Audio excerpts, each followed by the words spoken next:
This week has seen Ethiopia pledge not to interfere in Sudan's transition process, and in Gambia, soldiers who plotted to overthrow President Adam Barrow sentenced by a court-martial. This is Africa Focus. Here's a peek of the stories set in store today.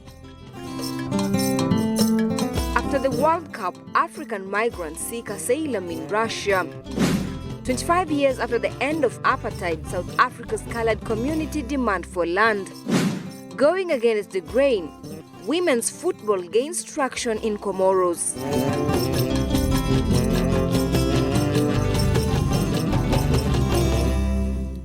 I'm Lenny Rashid, and our sign language interpreter is Evelyn Wangui. Before we get into the main stories, let's take a look at the news that made the headlines around the continent.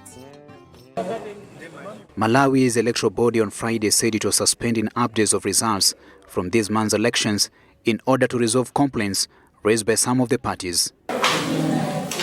A count of votes tallied in 3/4 of the country's polling stations released last week Thursday found incumbent President Peter Mutharika leading with 40.9%.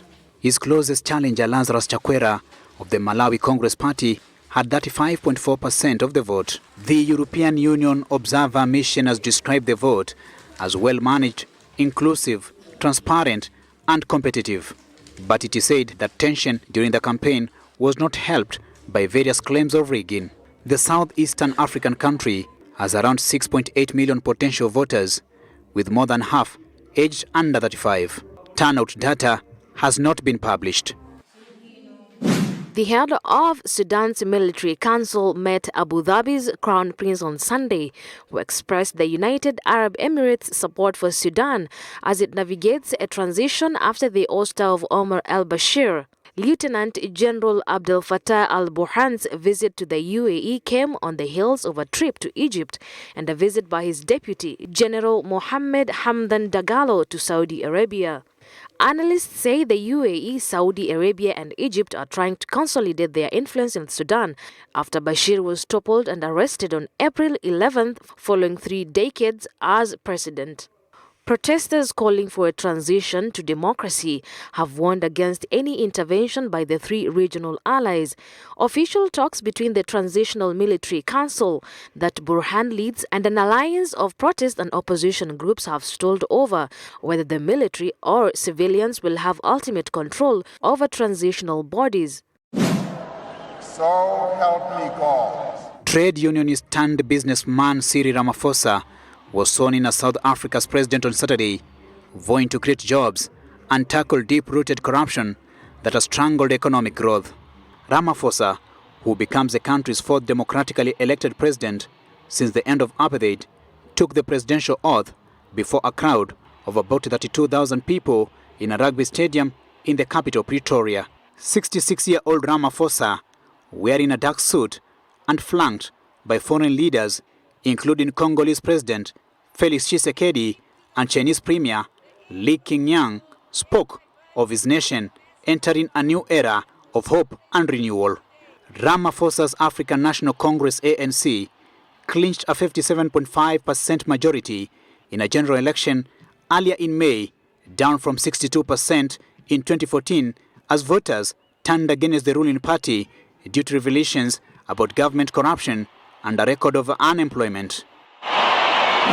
We hereby decline. Kenya's High Court on Friday upheld a law banning gay sex, keeping same-sex relations punishable by 14 years in jail in the East African nation, and drawing strong criticism from the United Nations and rights activists. Same-sex relationships are a crime in more than 70 countries around the world, almost half of them in Africa.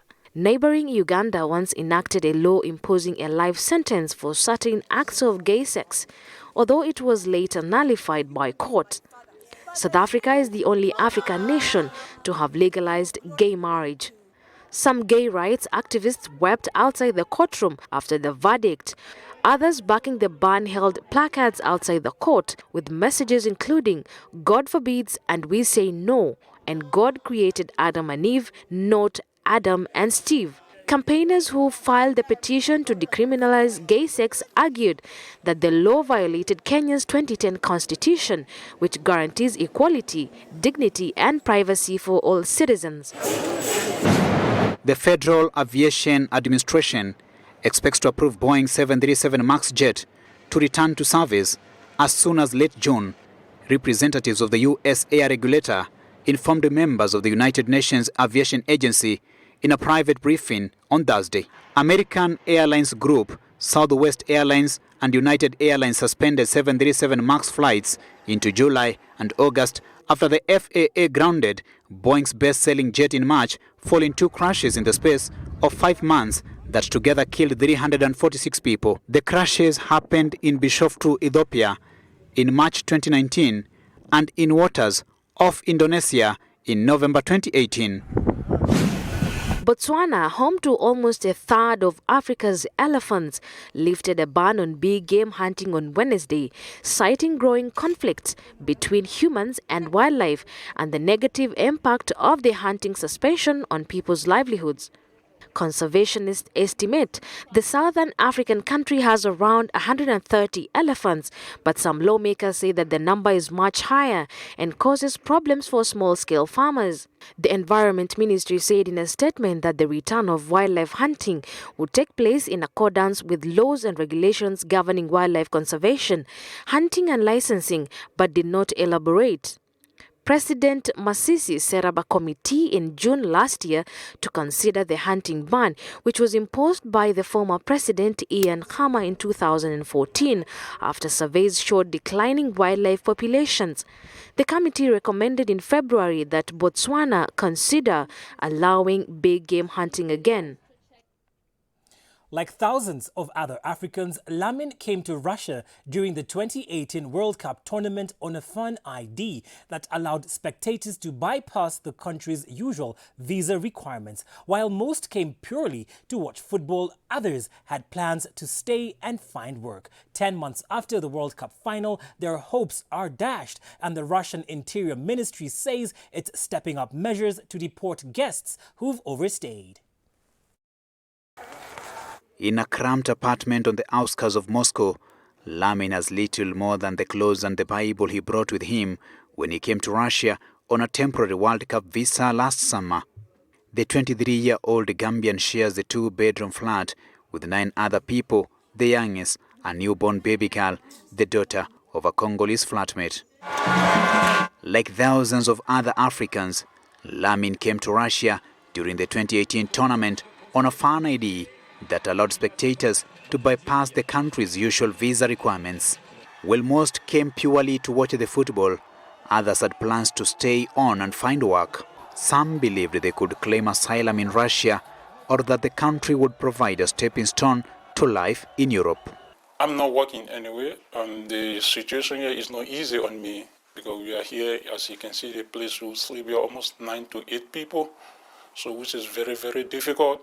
And even sometimes to get food is a problem. Just a good people who assist me and not working, no work available, so it's not easy for me though. With the help of the Civic Assistance Committee, an organization that works with refugees in Russia, he has put in an application for permanent asylum.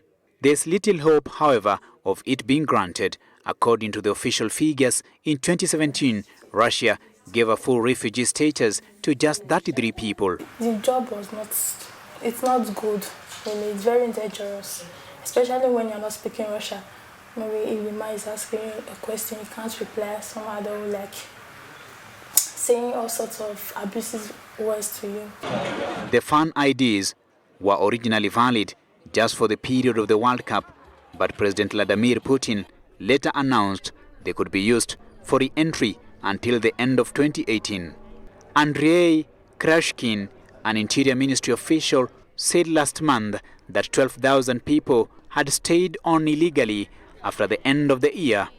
One such immigrant is Solomon, who came during the World Cup to see his national Nigerian side compete. He already had plans to stay on after the tournament.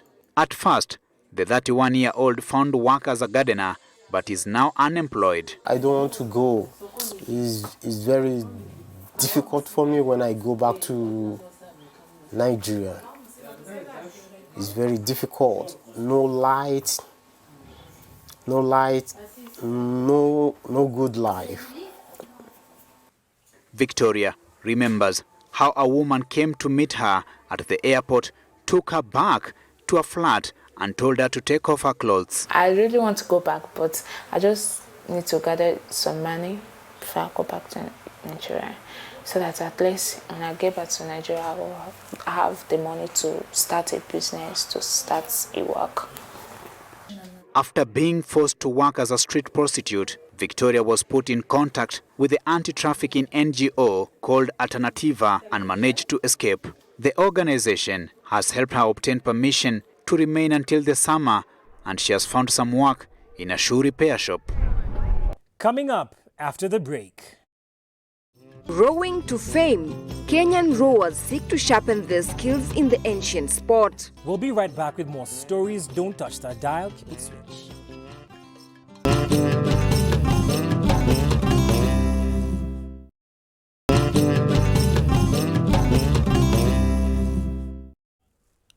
Welcome back to Africa Focus. According to a 2017 South African government audit, 72% of the nation's private farmland is owned by white people, who make up just 9% of the country's population. But now, members of the colored and Khoisan community in Johannesburg have taken matters into their own hands and have started land grabbing in the area of El Dorado Park. They claim to have been further marginalized by the government since the end of apartheid. Apartheid legally divided South Africans into groups of whites, blacks, Indians and colored, a term meaning people deemed to be of mixed race. The remnants of system was swept away a quarter-century ago, and today the notion of race remains as discredited as is segregation. Yet the term colored is still widely used today, and complaints of exclusion are common. They're neglecting us. We're too white to be black. We're the whites, we're too black to be white. Tired of being in the middle. No, we're tired of being in the middle, so we see that we can do things our own way. The colored community itself also comprises several ethnic groups, notably including the San or Bushmen and Nama, both indigenous to South Africa. They are often referred to as the country's First Nation. In the down at hill El Dorado Park Township, the small brick homes offer an illusion of comfort.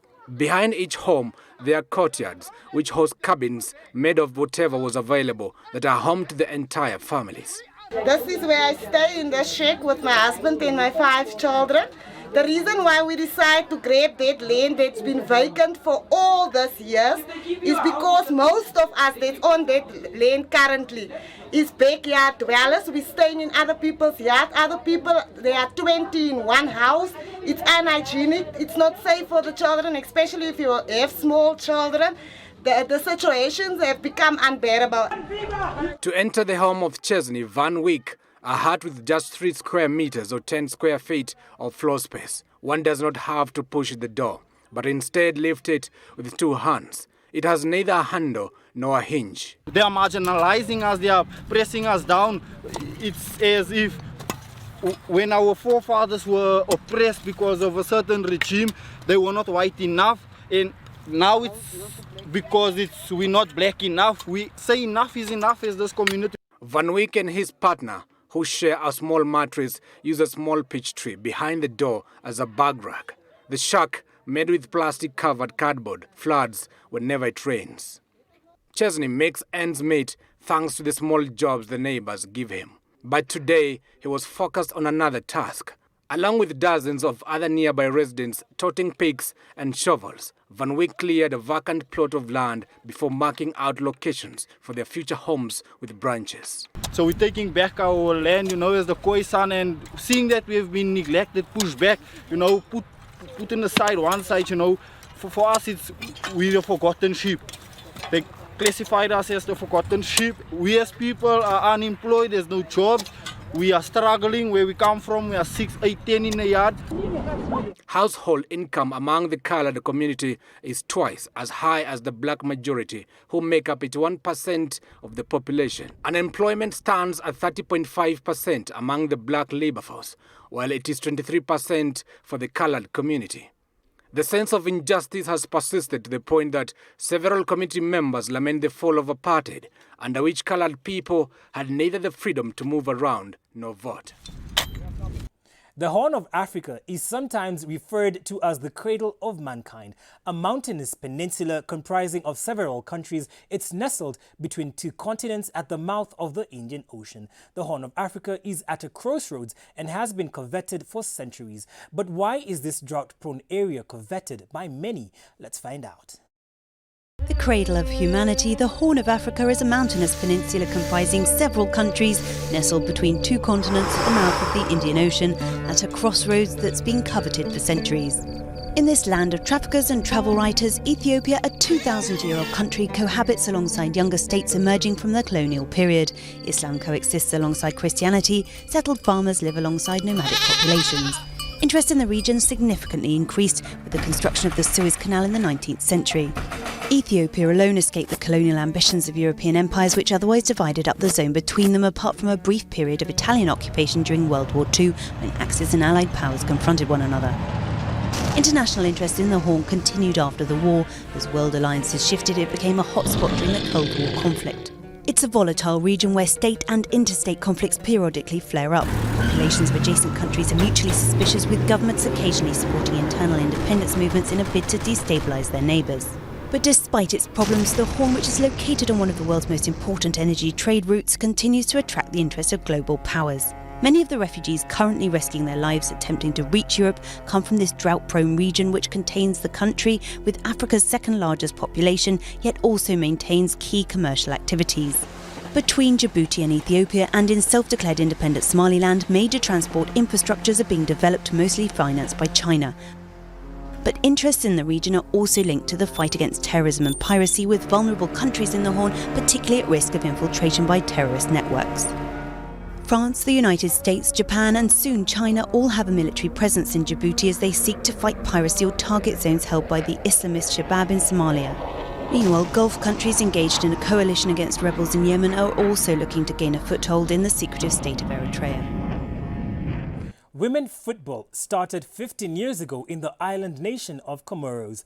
The game has slowly gained in popularity on the poor Indian Ocean archipelago. The first club, created in 2003, was FC Mamans, or Mums FC, and was subsequently joined by 17 others from across Grand Comore, Anjouan and Moheli Islands. However, women in the country have had to fight to earn their place on the pitch, whether at the family level or in society at large.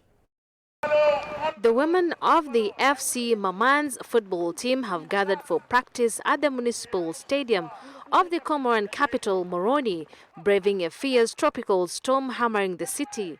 Amela Silva pulls thick sports socks over her feet and painted toenails before putting on her favorite football boots. She then carefully removes the veil that has been covering her hair and folds it into a backpack.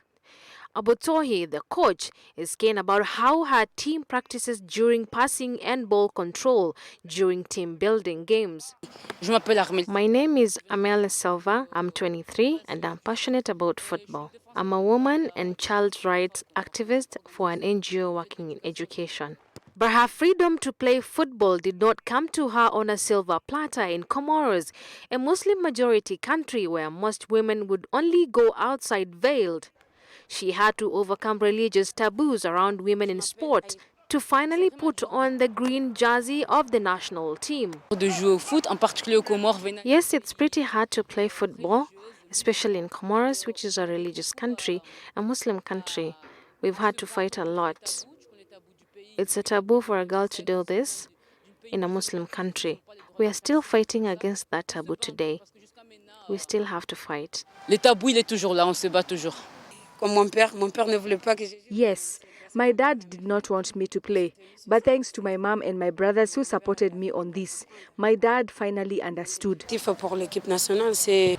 Women's football started from nothing 15 years ago and has slowly gained in popularity on the poor Indian Ocean archipelago. If one day I can play football professionally, I will.